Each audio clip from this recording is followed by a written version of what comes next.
Hey,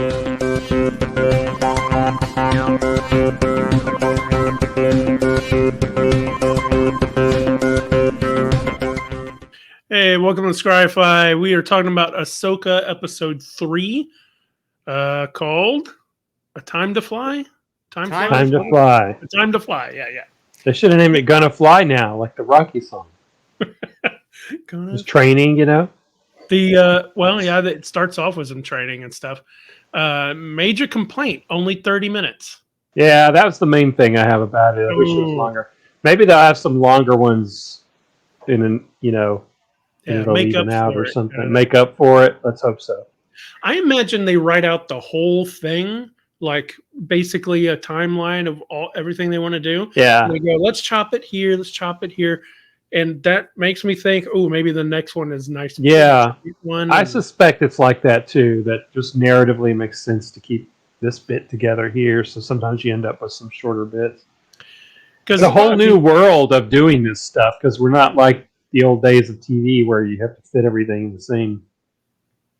There's probably in the storyline, in the story arc with the panels and everything, it was probably a good line to break it in this at that moment, rather than start something new, like whatever's going to happen next, right? It would be another 15 minutes or so added on. So maybe they just thought it was a good place to break. Yeah, we'll see. Yeah, we'll see. We'll save our judgment for the. We'll see what next. Yeah, you already judged. If you, if the next one we get is real long, then it won't be that bad, you know. Sure. We were talking about like episodes on the full 42 on Monday. We're talking about series we should be watching, and a lot of them go like they'll come out with 56 minutes episode 1, and then 52 minutes episode 2, and then they'll dip, and then they'll come back around. So it's an 8 episode. It's not a 6 episode, so that's good, but. To come out on the episode hot, you said that you had one complaint, and that's a lie. You said 2, that this one didn't propel the story, and I disagree with you. Yeah, I mean, I've gone back and rewatched it since then. Okay. It does. It just doesn't as much as the other ones. But the part that propels the story is really in the first few minutes with the training stuff, I think. Yeah. I think to me that propels the story better than just let's get into it, because I did find some nuanced stuff that I was like, okay, this was really good here and stuff. So let's get into the basically what happens in the story here. So we're starting off and they're heading towards, what's that planet called? The one with the starts with a P, I think. Asana so they're heading towards that planet with the red trees and all that. Basically where they're building Asana. And they're in hyperspace here. So it starts off with her doing this cool. I love this. Yeah, this was really cool. So we've got Kisei,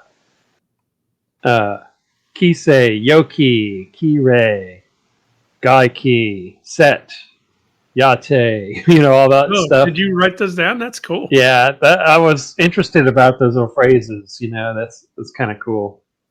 There's also something really cool in this. Well, first of all, it's kind of neat how he's using that little thing, and then he shows like the angle that she sliced it at, and apparently it gets graded. Like I'm guessing the highlighted ones were good, and maybe it's also measuring like blade speed as well as angle and a whole bunch of other stuff. So that's kind of cool, but there's more orange ones in there than there are light ones. So I'm thinking the light ones are the ones where that's where she should have hit it, and the orange ones are the ones that she did. Oh, yeah, that could be. I was taking it more like a shots, like attempts and made like hockey shots or basketball shots or something, where those are how many like. Depending on the angle, were they defensive or offensive, were they blocks or attacks? Oh, maybe. I was looking at it a different way. Yeah, that'd be interesting to know if they probably did think about it. I just don't know exactly how it works. But it was really cool seeing. Yeah. Now, there's something really cool and interesting here that I just kind of, I did a search and then went into a deep dive on this kind of rabbit hole. But she says, at the end of this, she says, do you want to teach her Zatachi? And he says, I don't think she's ready for that yet. Do y'all know what that is or what that's about? I didn't until I assume did a that's search. the blind thing that they go to. It is. That's the technique. It's one technique. But what that word is, Zatachi, there was a character named Zatoichi. It's exactly the same word, but with an I after the O. So Zatoichi was Japan's longest-running film series, 26 films from 1962 to 1989, and it also had a TV series with 100 episodes. And that was the name of the main character, who was a blind swordsman of the Edo period. That and is cool.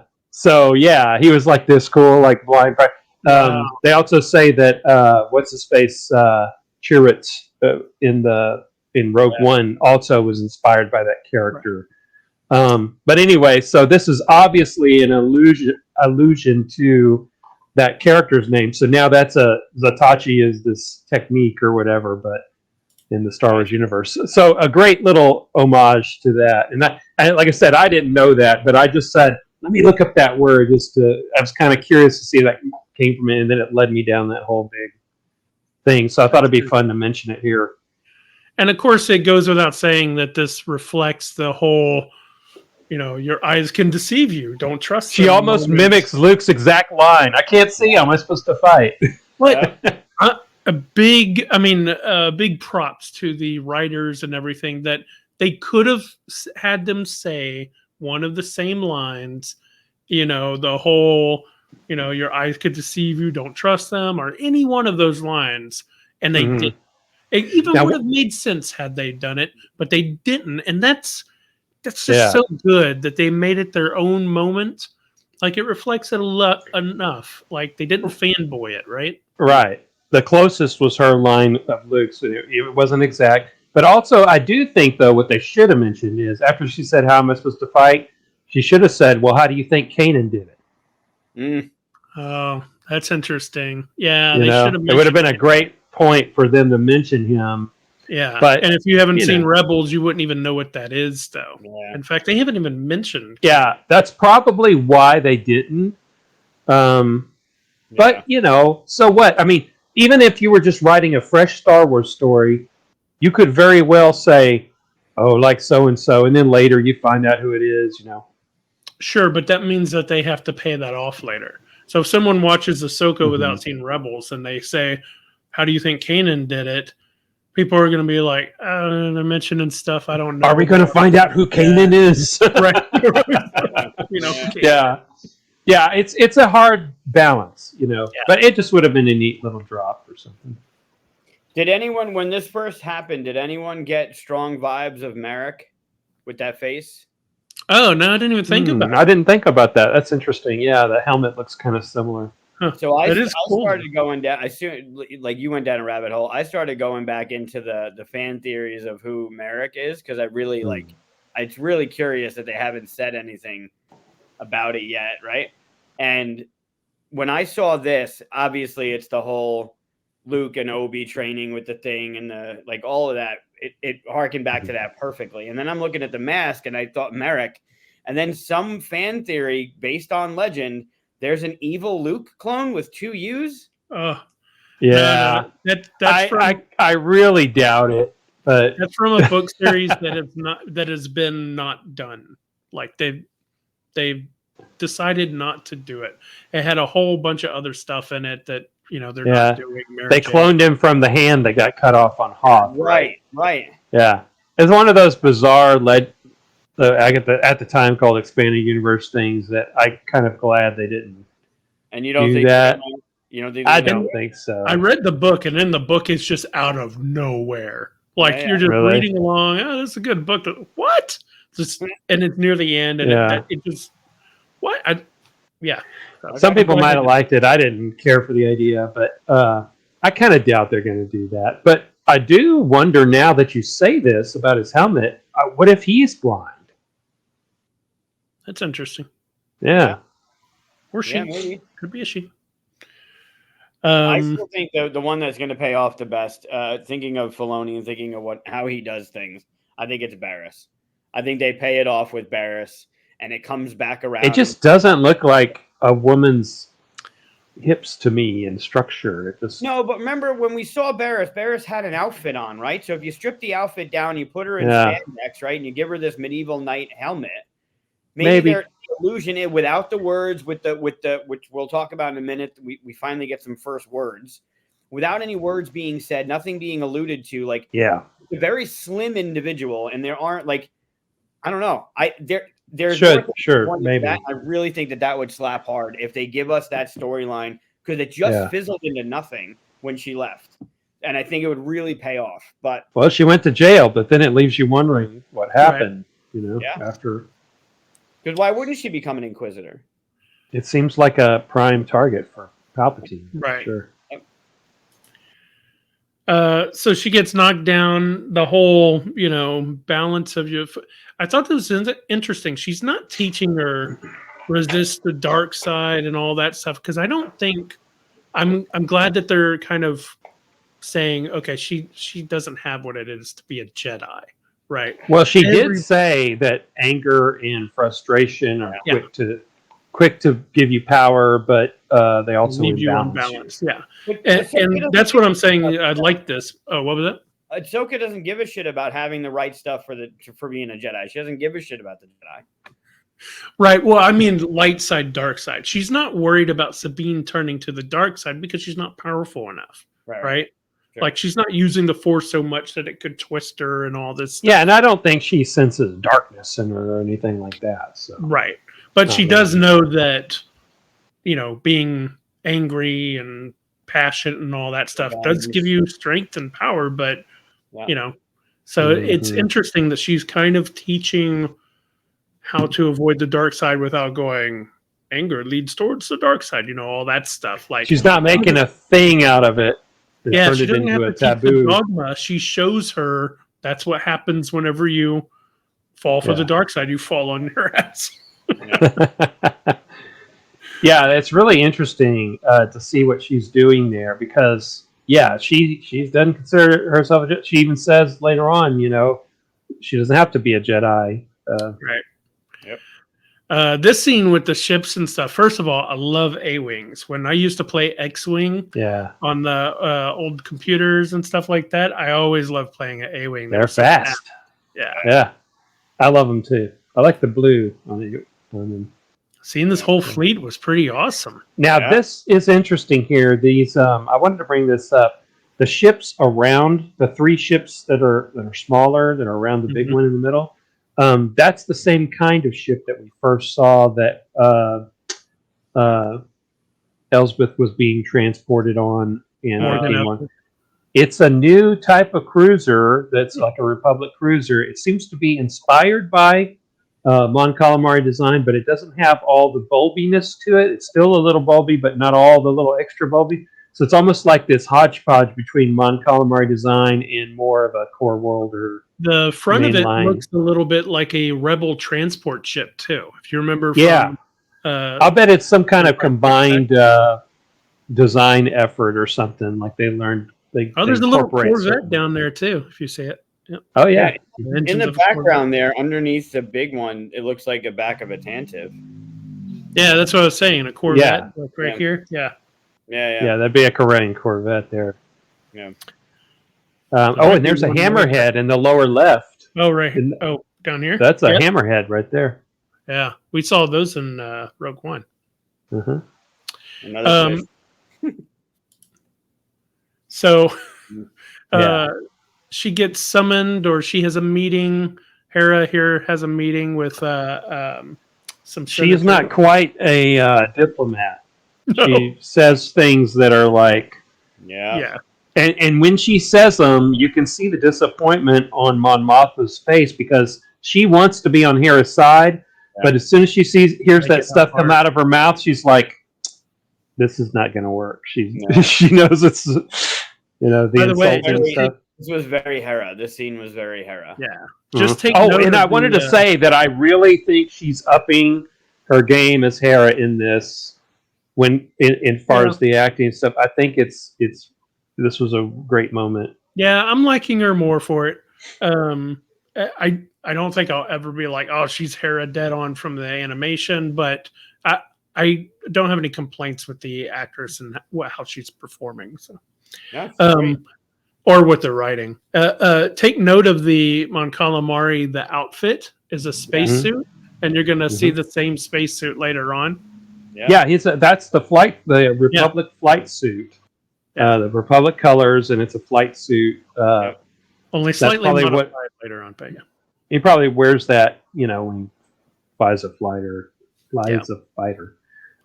Do you have a picture of? Yeah. Now, do you know who the person to Mon Mothma's her left, our right is? No. That guy. That is Senator Hamato Ziono, and that is Kaz's dad. Kaz from the Resistance cartoon. Yeah. That's cool. That's his dad. We see him older. He's a senator older in that series. Huh. Nice catch. So I didn't know that at first either, but reading stuff online, I went, whoa, I didn't know that, so I wrote it down to mention here. I noticed the only senator that didn't get to talk is the Grand. Yeah, just listen. We want you to put on this suit and stand there for hours. And the Mon Calamari didn't talk either, so it's just all humans going on here. Yeah. Humans only club, I guess. Yeah. This is that disappointed look, I think. Yeah.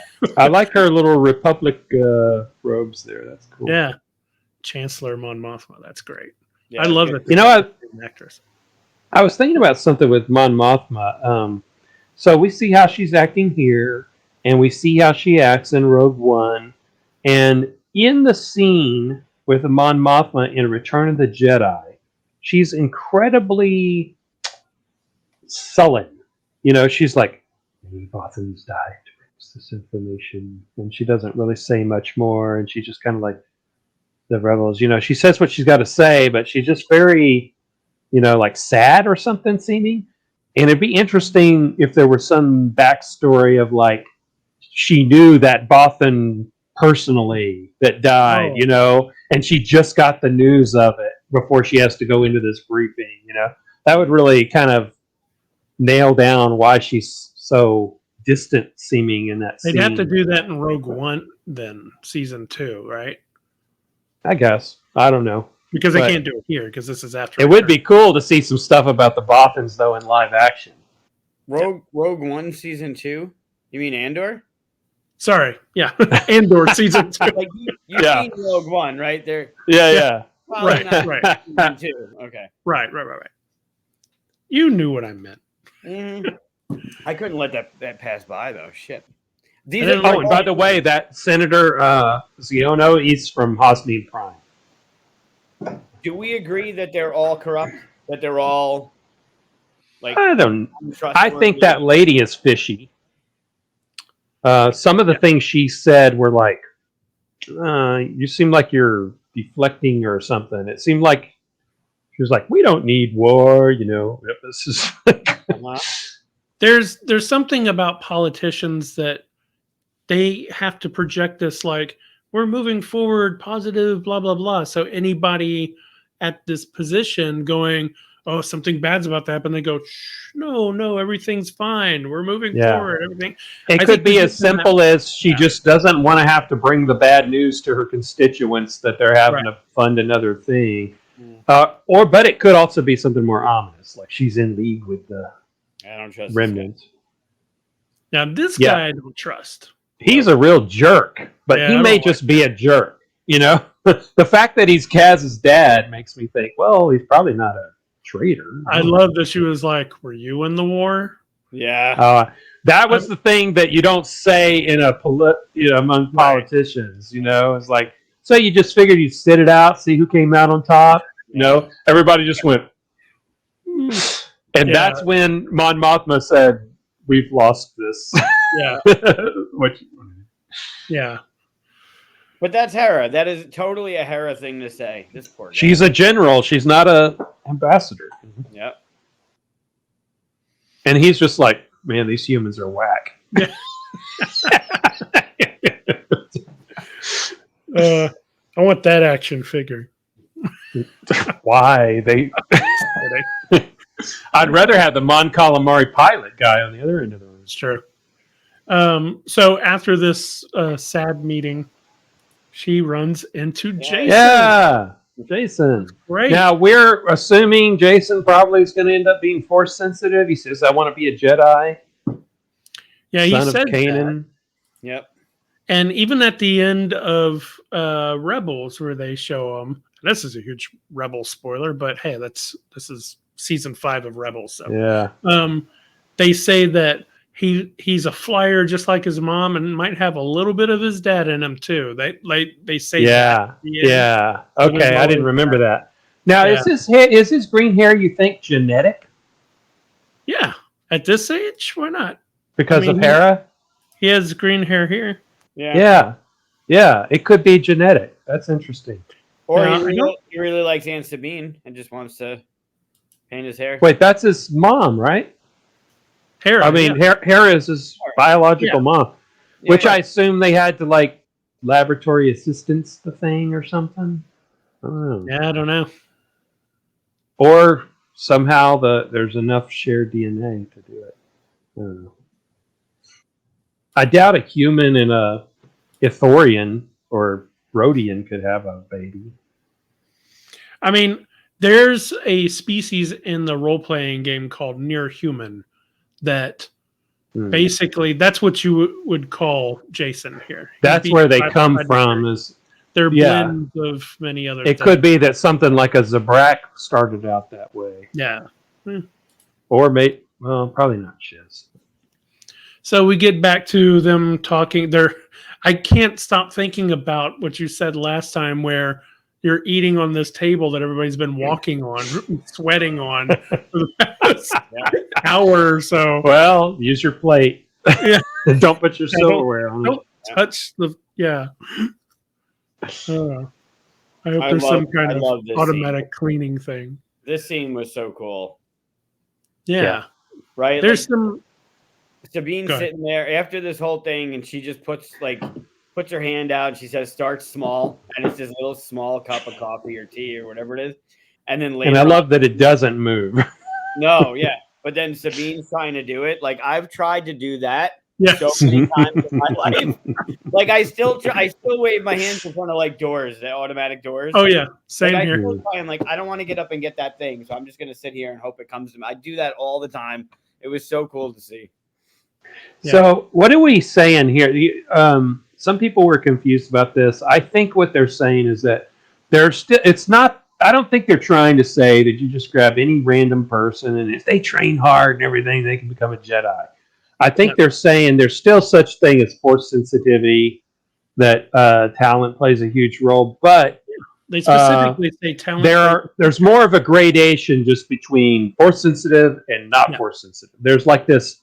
And in the Jedi Order, I think they had, at least this was Legends. I think maybe there's some canon references, but they had divisions that were like, the librarians, the agricultural corps, diplomatic stuff, educational stuff, where people who didn't become Jedi Knights would still be part of the Jedi Order, but they would go do those things. I suspect there's a bunch of people that they're not strong enough in the Force to become a Padawan and then move on to a Knight and all that stuff, but they go do these other things, these tangents, sort of. Yeah, think about it. Like you get these kids, real small kids and stuff. After a while, not every single one of them makes it to Padawan, where some master goes, "Hey, I want to train that kid." A lot of them got to a point where like, it's just not working out and stuff. So here's all of our other services we have for you to do, or you could go your own way, or you could stick with us. You could be security. All those guys with the little yellow lightsabers and stuff that are security and the Jedi temple, all that. They could have been like that. Yeah. Yeah. Well, they're Jedi, but they're not Jedi Knights. Right. Right. So, yeah, a lot of that's legend, and a lot of that's like from role-playing game stuff and things. But it seems reasonable to suspect that it would be like that. There'd be a little bit of fuzziness on the edges, and then also, she's probably a lot worse off because she wasn't trained from being a baby. So you don't get that early training. It's kind of like you're always going to be at a handicap after that. Oh, very Luke-esque, right? Like we had the Luke style fighting earlier with the blind mask.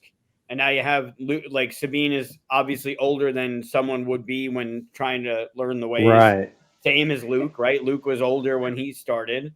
It's kind of like Luke minus the Skywalker blood, with the And the super high whiny midichlorian count. attitude. I actually really I applaud the writing for her to fail here, because I didn't, when she was doing this, I was thinking that moment in Empire Strikes Back early on where Luke's hanging upside down. He reaches for his lightsaber to come to him and it doesn't. And he goes, okay, hold on. I got to calm down. I got to think. And he tries it. And then it comes to his hand. Like in the music and stuff of that epic moment, that's the first time you ever see Luke do that kind of thing, right? I would hate for it to be just like, yeah, here, just try this cup thing. And she goes, shh, and it moves. It wouldn't have the same. I don't mind if later on she is under some amount There's of probably stress going to be and- some big thing Yeah. going on. And she I don't pulls mind it if off. that happens, but I didn't want it to be like, oh, okay, you talk some sense into me. Now I can move things with my head. Like she's not Luke Skywalker, so she shouldn't be able to advance that fast, So I'm glad they did this. Yeah. It was Very still one smart. of my favorite scenes in the entire episode, though, was this right here. Her visibly frustrated that it wasn't working. And then when she gets called away, she's like, basically like, all right, you got this one, but I'm coming back. Like, I'm doing it. This whole thing was really cool. Yeah. One nice thing about the training here, I was just remembering Ahsoka was saying, I think in the last episode, like, I left Anakin just like I left Sabine. Do you think she blames herself for, like, if she had been around, Anakin might not have turned? I definitely think she blames herself. And then, so that's why she gave Sabine a second chance, because she was like, I walked out on her too. Well, there's 3 different moments in Rebels where she says, I'm not coming back. And then she says, good luck. And then she says, I'm not leaving you this time or something. Like there's moments. And I think one of the things we went over on the full 42 when we said, this is the shit you need to know walking into Ahsoka, is her reasoning, right? She blames herself for Anakin's turn. And there's a lot of that. You see a lot of it come out in season 2, I think, with the fight with Darth and everything. So I think, there's a lot of that going on here where she's remembering what had happened. She's still calm, she's still poised, but she still is affected by that whole thing. I think she's wise enough that she's worked through that. She's not plagued by guilt. Yeah. But I do think that she's accepted that she had some responsibility there, or that she could have made a change. And so she thinks about that. Yeah, I mean, she's got the emotional discipline of a Jedi, so it's very much, it's kind of under control, but she does think that, though. She thinks it is something that she thinks about. Yeah. So this is where she starts talking to Huyang about, what she thinks about her abilities and stuff like that. I thought there's a little bit of back and forth between them that it's just so I don't know. The writing is so subtle, and the things that she means and the things that he's trying to say to her to understand. It's so well done instead of just blurting out exactly what they're saying. Out of all the droids I've ever seen, he has the most subtle, discreet sort of things he says that are meant to have a certain kind of emotional or psychological impact on them in a certain way without actually saying it. And he's doing it on purpose and knowingly. This is like an incredibly wise droid. But he also is very frank and blunt. He's basically like, yes, he's the worst. Like, of everyone I've ever trained in my 1,000+ years, he's the worst. Yeah. But if he says something good, he means it. Yeah, sure. That kind of bluntness was the Jedi way, right? Yeah. You were told what is the truth, and then you move forward with that knowledge, blah, blah, blah, But also, I love the puppeting job they're doing with this droid here. I mean, I'm assuming it's a live action puppet. Maybe they're removing the rods or something, but I think it's an actual puppeted thing. I really hope that the series that we go back, the Old Republic series that we're going to get, I hope he's in it. That would be pretty cool. Yeah. Right. I mean, he sees some shit. Like he's been around. Yeah. He's seen some shit. Mhm. So why not? Yeah. That would be such a connection to have. You totally could do that. You could even have. You got a few characters like that now. You could also have. We could have Maz Kanata show up at some point. Something. Yep. Yeah. All right. So they get the bad news from Hera. Yeah. Yeah. That was predictable. And I like Sabine's reaction here. Really made me feel like it was Sabine from Rebels. Like when she's like, "Really? Yeah. Like you couldn't get it done? What's wrong?" Like you know how she's sometimes like pushes too much, like flies off a little bit.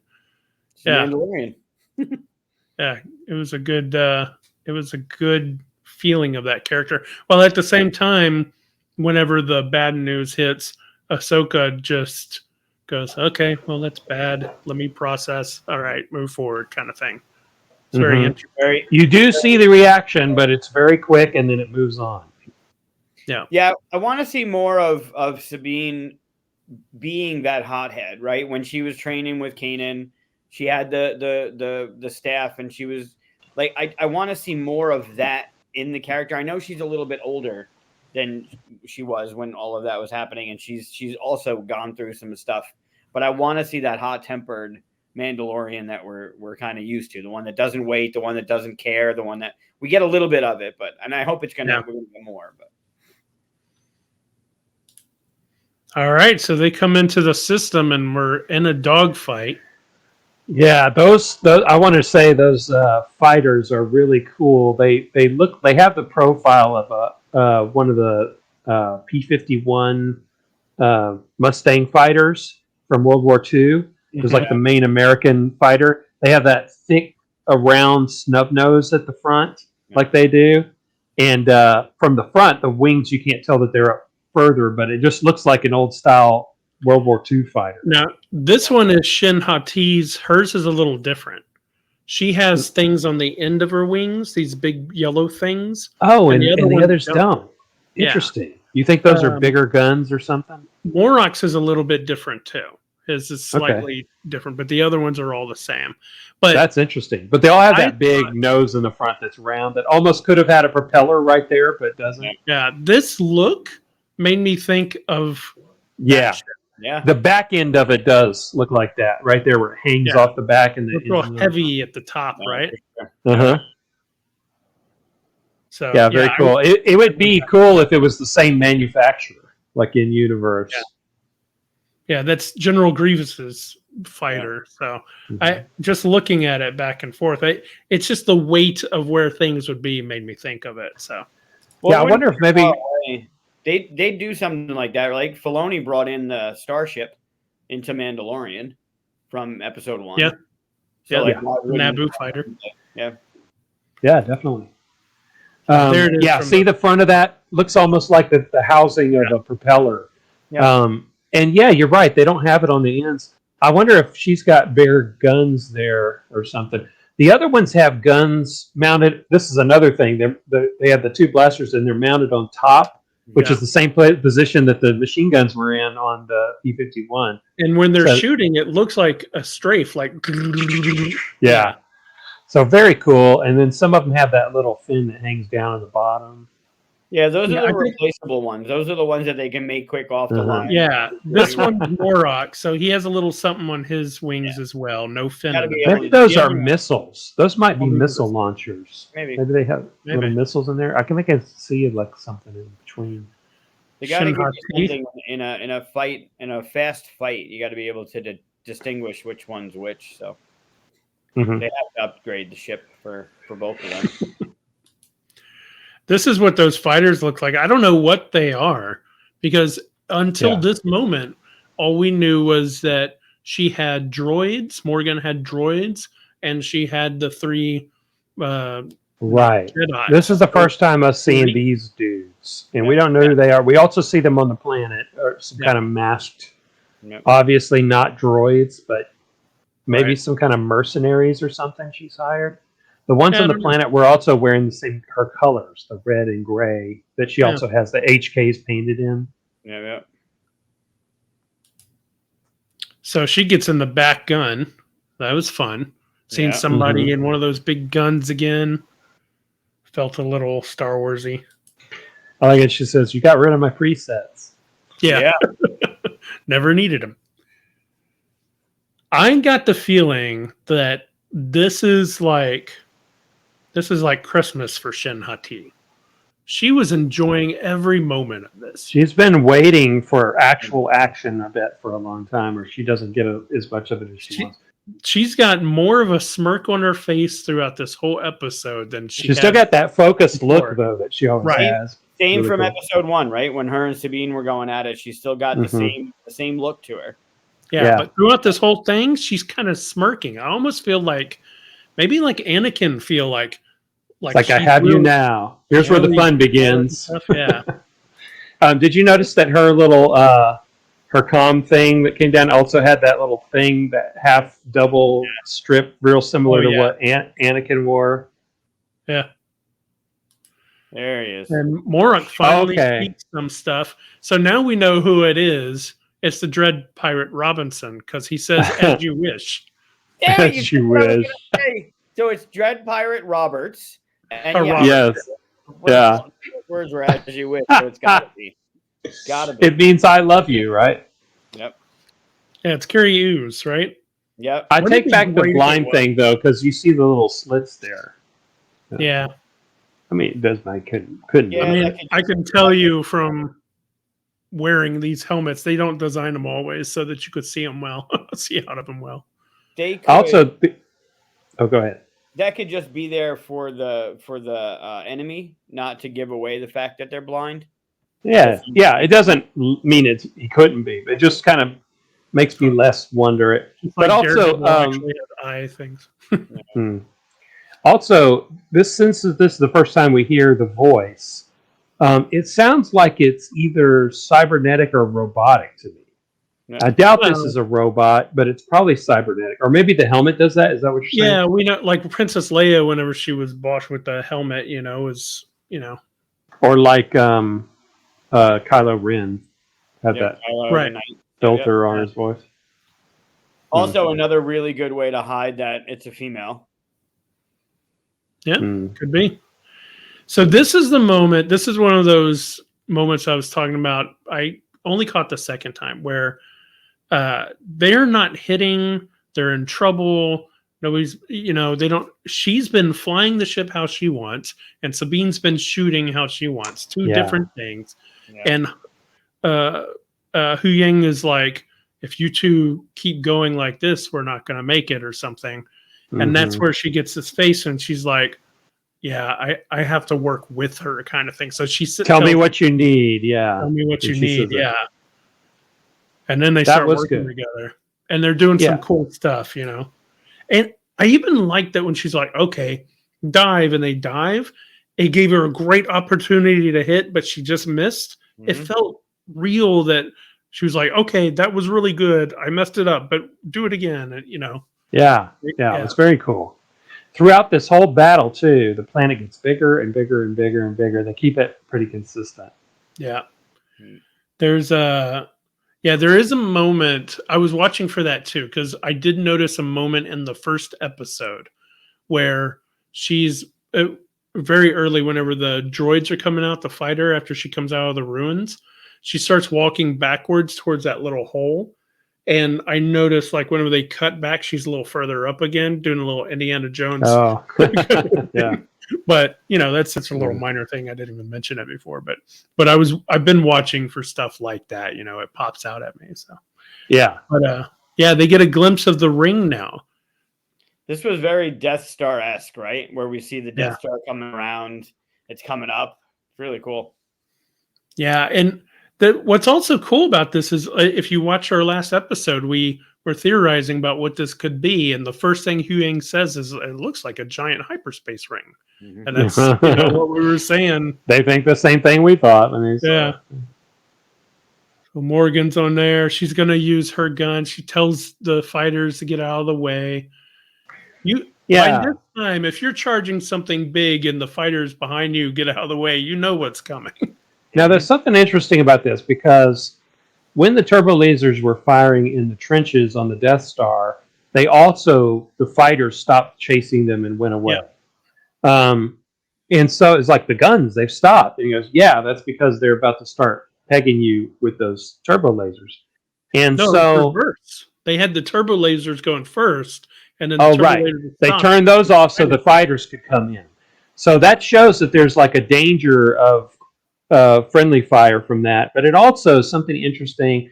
And this is the first time I really thought about it, but you have absolutely seen this throughout Star Wars. And it's where the blasters, you see it in Empire Strikes Back even, the blasters go for a distance and then they explode. It's like somehow the blaster can be set to explode at a certain range. Like if it's gonna miss you anyway, it might as well try to explode so that at least you get a little bit of a flak from it. It makes it look like old AA guns from World War II. But it's not something a laser would normally do, but a blaster apparently can do that.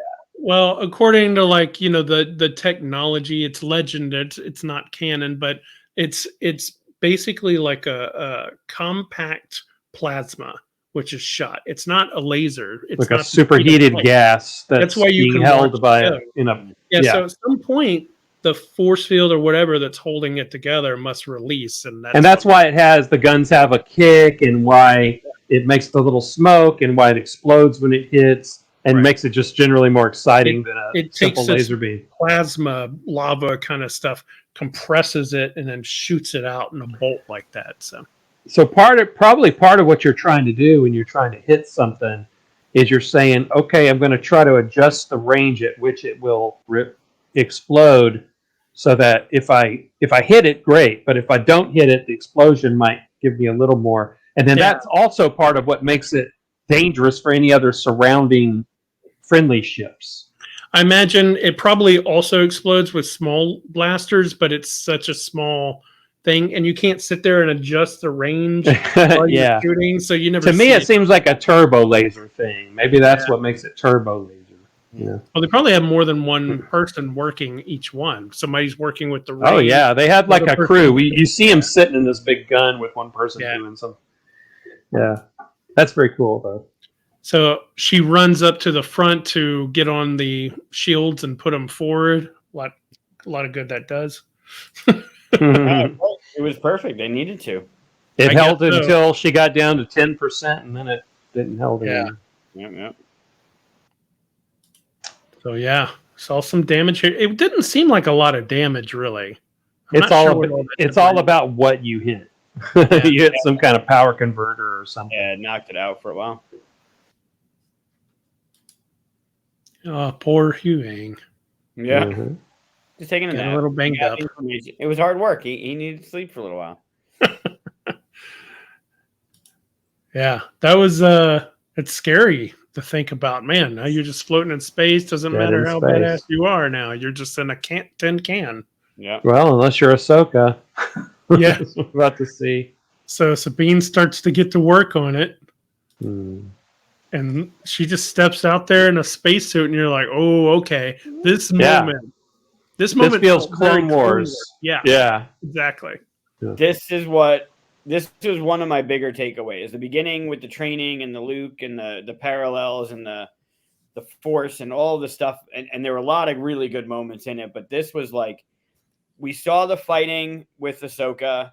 We see the passion. We see the calmness. We see her as we remember her. And then this really was more believable, although it's in space and it's weird. Like, it still takes a second. But this was way more believable than Rey's moment where she's running and does the backflip and cuts the wing off the plane, right? Like, this I actually like that moment in that movie, but yeah, I understand what you're saying. Move though, like, she's way too young to be doing that, right? It's just like Finn grabs a lightsaber and fights Kylo. Like, well, Ahsoka's already been well established as a character. Right. And this is like, because she's been very calm. Even the training in the beginning, she's poised. She's tapping her on the shoulder. She's tapping her on the back of the hand. You're like, okay, Ahsoka is like a little bit older now. She's a little wiser. No, she's ready to kick some ass. Like, she is prepared for what's gonna happen. And this being out there doing this thing was epic. Yeah, it felt like those moments. I worry that people who decided not to watch Clone Wars or Rebels and just started watching this, go like, what? We've never seen this happen before, because we see a lot of stuff like this in Clone Wars. So, Yeah. And it's kind of rough to handle because in one sense, you've got to continue and stay true to these characters. In another sense, you know that cartoons kind of over-exaggerate things a lot. So you got to find a happy middle ground. This was cool. I thought it was fine. Did you notice when she was walking on the surface, though, when she first came out, on her back there, if you go back to that other picture, on her back there's that little white thing has 4 little dots, and it has little ejector. It was going... I didn't notice like, that, and so apparently she has some minor, not jetpack, but like a retro pack kind of thing. Yeah. Where if you got separated, you could at least kind of like slowly get yourself back. I like that. So she said, I'm going to get their attention. I like that Shin Hati was like, I got to shoot this Jedi now. It's just like, I know. If she just shot at the ship, it might have been better. If she'd aimed at the other wing, would have been fine. Yeah. But she had to do it. Yeah. Well, they don't always block everything. There is a chance you can still hit them. We saw that happen in Clone Wars too. I mean, in the prequels. Yeah. This was a cool move. And of course, the last nobody dude who was left is the one that gets axed. Well, she hadn't done that part yet. She flips once. Oh yeah. When they come back around, she does it again. She's sitting there on top of it, blocking it. The only thing that really was a little bit like you got to take it with a grain of salt was the flipping off the wing and landing on the plane. Like, there's nothing bringing her back to the well, ship. I think that's why they showed those little jet things. They had to, yeah. Well, that or the Force. I mean, you can use the Force in space. Oh, sure. She could have used Force pull to pull herself down. Yeah. If that's the case, then she's doing all of this stuff at the same time. It just proves her level. I mean, when they jump and all of that, their jumps are so high and all that stuff. That's part of using the Force. She's like, "Oh no, what happened to Ahsoka? Here I am." So I guess at this point she went too far out to use the little jets. Right, but she could pull herself towards the ship, though, right? Like in the same. You're like, oh, it's the Force that's letting her flip and land back on. I think those things are just super slow, and so it's quicker for her to just go. Sure. With the wing. I like that. I like her now. Get me. What beautiful graphics too. I like that they moved the wing, or she moves the wing to just like pick her up, kind of thing. Yeah. I guess they have gravity boots, kind of thing. Yeah. Very cool. Runs and flips in just as they're coming up. They hit it. That was good stuff. Oh, and then this. Purgles. Seeing the Purgles. Yeah. And they are much bigger than I remember. But, well, okay, so the first time you ever see Purgle in Rebels, they're at this, like, asteroid place, and that has, like, this atmosphere. And they were taking a shortcut through some gas nebula. They were real kind of small. I remember Ezra's, like, looking at an eyeball about this big, right? Like, he's in front of it kind of thing. Well, of course, it's an animal, so you don't know what age they were. Well, maybe their migration pattern is them growing up. They start young, they get bigger and bigger and bigger, Yeah. I mean, they were definitely big at the end of Rebels, where they're wrapping around Star Destroyer. Right. Yeah, and their moment of realizing we came here to fight Ezra, and here's these animals. We're getting closer. Like, it's their first moment. Mm-hmm. See, there's one of those eyeballs that is much bigger than Ezra first ran into him. Mm-hmm. And see, look at that smirk. Yeah, he is having fun. Yeah. So they go and they hide in the little woods. I didn't think they picked a very good hiding spot. I was surprised they didn't get picked up, actually, because they went almost directly over them. Yep. Yeah.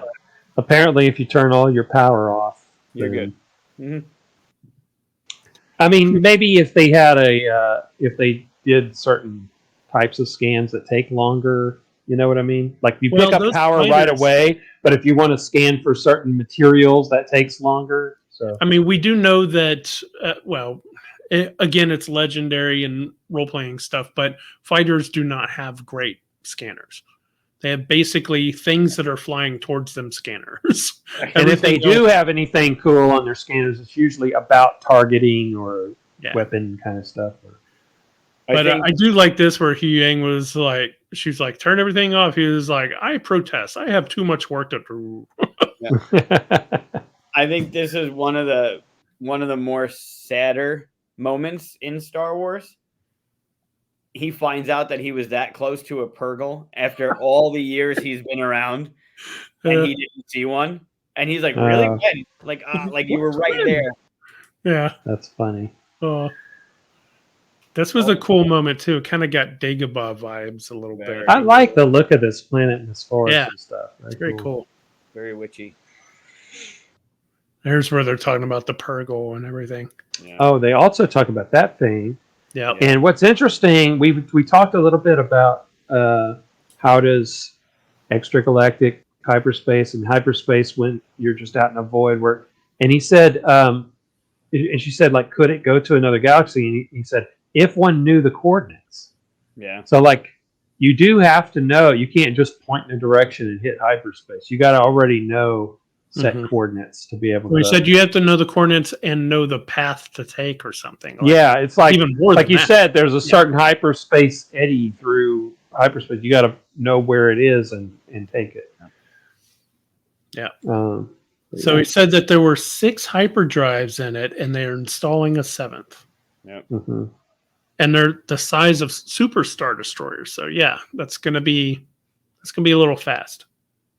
Yeah. I didn't say anything about what would go in it though. If it is a hyperspace ring, maybe her little thing at the top is it, and they're just going to go like that. I might be thinking that once they get there, they're going to put his Star Destroyer in there and bring him back.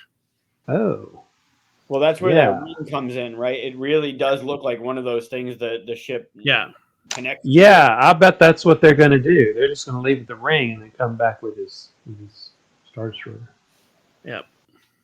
Huh.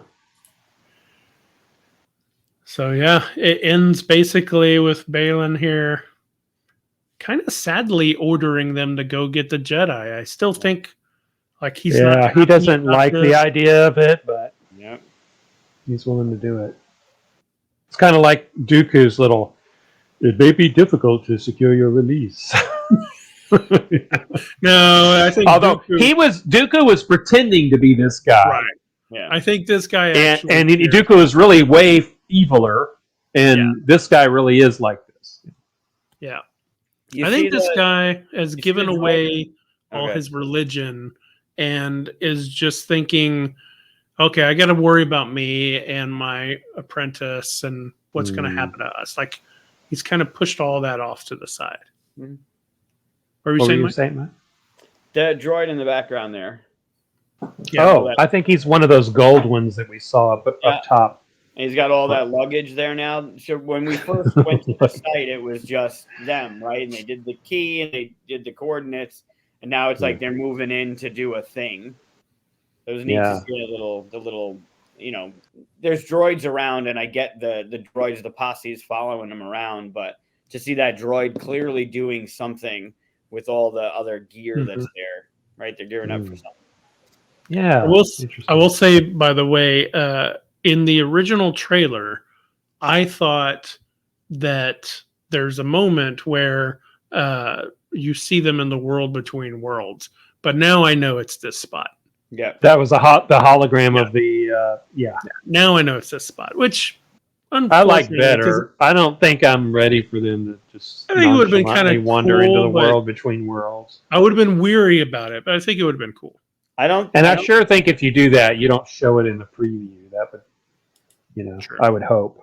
Yeah, I don't know if you can discount it though. I think it still looked different. It's the same. It's that area that's going to happen, but it looked different. So the trick to stuff like World Between Worlds, time travel, and all that is to have it be this exotic, cool thing. It's like the Ark in Raiders of the Lost Ark. But Indy isn't just traveling around with the Ark, killing enemies with it left and right after that. I mean, it can't become this thing that's just like normalized and It's got to be studied by top men. It's can't be. You can't just be walk. I like the idea. Like he's like, oh, more Nazis. Opens up the. rah, rah, it becomes this like it's beautiful. Okay, keep going. Yeah. Yeah. But anyway, yeah. So it was only 30 minutes. So we've actually talked longer than we've talked longer about this. But see, that's what's cool though, is it was 30 minutes, but it was good content. I liked it. And even if you're not moving the story particularly, you're at least having like a cool battle scene, which is fun to. Yeah. So my watch. first comment to you about it didn't really push the movie forward was that it literally was them in hyperspace and then they landed on a planet. Now the stuff happens in between, but as far as pushing the story forward, all we got to do was really see them find out what we knew ahead of time a little bit. So I'm really hoping this next episode, not that I hated this episode or anything, I actually really loved it apparently, but I really hope the next episode is like long and really moves forward and like shows us the next step and stuff. I'm worried about pacing where we know there's going to be this moment where that big ring goes to the other side and finds Thrawn and Ezra and all that. Like you couldn't have these 6 episodes better not end with the ring going and right, exactly disappearing, and then they're like, what? Right. They've just been messing around in the bushes for 6 episodes, Yeah, if they make episode 4 where they get a fight and all this stuff and get to this moment and then get on the ring, and then episode 5 is on the ring and all this stuff, and then episode 6 is finding it, awesome. But I know they're having to do like certain pacing. I just hope they don't artificially pace it in a way to where it's like, come on, get to the ring, get to the good stuff, But it's all good stuff so far, so I can't really complain. Yeah. I think when you called it a filler episode, I don't think it was a filler. I didn't call it a filler episode. Someone else did. I didn't use the word filler. I thought you said filler. I wouldn't have said that. Well, it's incorrect. I think it gave us a lot more. It gave you a lot more than just not propel the story, right? If something's not propelling the story, then it's a filler. If Hera's going to have an arc, then this moment of like politicians aren't going to do it, I got to do it. That could end up being an important part of her arc. Yeah, I think there's stuff in the 30 minutes that we saw that's going to definitely pay off, right? I loved seeing Jason, like some fan service stuff happen there. But I think the training in the beginning and then Ahsoka out cutting the plane, like the ship, like it was just, there was a lot of stuff in there that gave us like, okay, this is good. Like it wasn't character building. It wasn't not propelling the story forward. It gave you just enough to be like, for a 30-minute episode, there's a lot in there. Yeah. If you look at the structure, it's like cool training character moments between those two.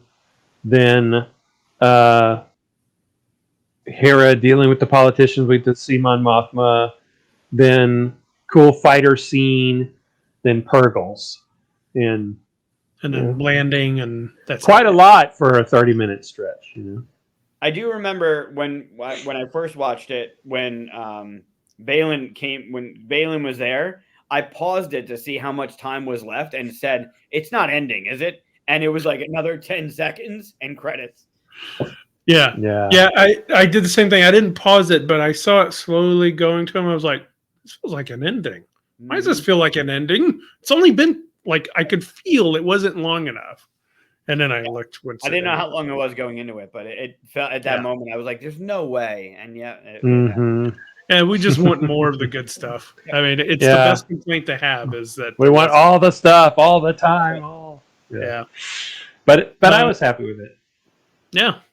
So hopefully next episode is 3 hours long, or I'm sure. But still, I hope it's at least 45 minutes. But I mean, the first 2 were an hour. Well, there's still 5 to an hour left, right? So, yeah. Wait, there's 3 episodes left, aren't there? No, it's an 8 episode. I thought there were going to be 6. No, there's 8. You sure? Yeah. Okay. For sure. Yep. Yep. All right. So that's our take on episode 3. Come fly with me, or whatever it was called. And what was it now? Oh, Fly time. time to fly. Time to fly. That's it. Yeah. Okay. I don't know. I don't see where that one it feels like they could have come up with a better one for that. But anyway, I think "Gonna Fly Now." That would have been perfect. The Rocky song. Well, time for me to fly is REO Speedwagon. So, but also, all right. The first one was so good, right? Being called Master and Apprentice. Yeah. So yeah. Like, the parallels in that story in that episode were tremendous. And then the second one, because we made fun of Chris for not knowing the episode title for this one, I believe it's called Toil and Trouble, which is a very witch vibe, right? And then it's allusion to the Shakespearean witches. Yeah, very cool. You know, I this is just one last little thing. Is real funny. When David Tennant was doing Huyang's voice, trying to get the scans, and he was telling me to get closer. He was like, "Closer, please, closer." It sounded like he was doing Hannibal Lecter, you know, when he tells her to get closer to the. That's funny. Anyway, that's funny. Yeah, I liked his whole little thing. Hold the ship steady while I'm trying to. Oh, he's like, "Do you have any information on such and such?" He goes, "No, but I have quite a lot to say about everything else going on right now." Right. Yeah, I loved his response. I'm really liking that character. Yeah. All right. Well, thanks again for watching. We'll be back next week over episode 4, hopefully a long one. And tell us in the comments, what you think. Was it too long? Was it just right? Too much stuff? Also, we have a link in our comments that if you use Discord, you can come to our Discord and talk to us in our spoiler room. So you can say whatever you want about it and not worry about spoilers, because only people go there once they've seen the episode. So, and insane people. Yes. Also, I still want to know what people think, what cameos or what characters are going to appear. Oh, that'd be good to hear. Yeah. I still want to see Hondo. I'm still hoping for Hondo. I mean, it'd be cool to see a flashback for Kanan. It'd be cool to see a flashback with, or even a modern, like Mandalorian Grogu place. Like I'm telling you, Wilro Hood gonna show up. Well, that's who's in the mask.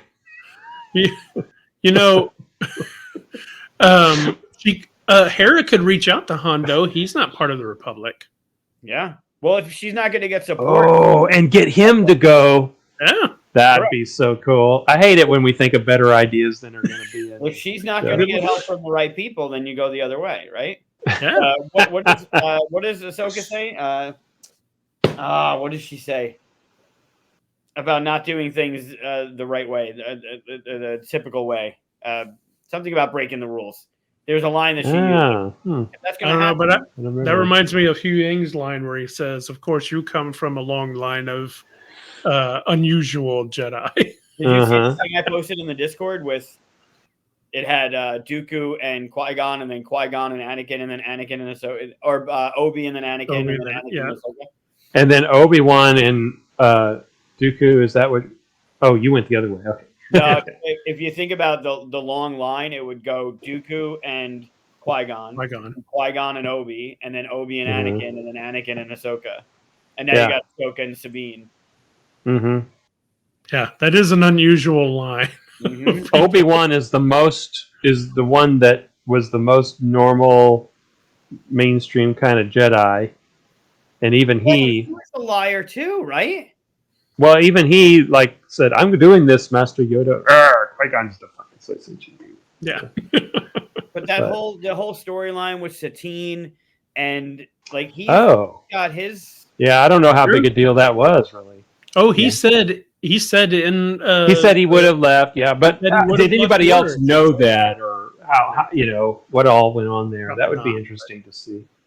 We still don't know what the problem with Qui-Gon was. Why he wasn't.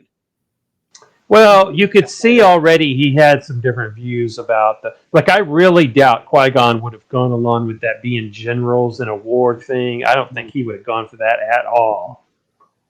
No, but Obi says something about he says something about it and then uses the word again, which implies that he did something to piss off. He says, "Don't go against." Yeah, the council and he again." said you would be on the council if you just, know, Yeah.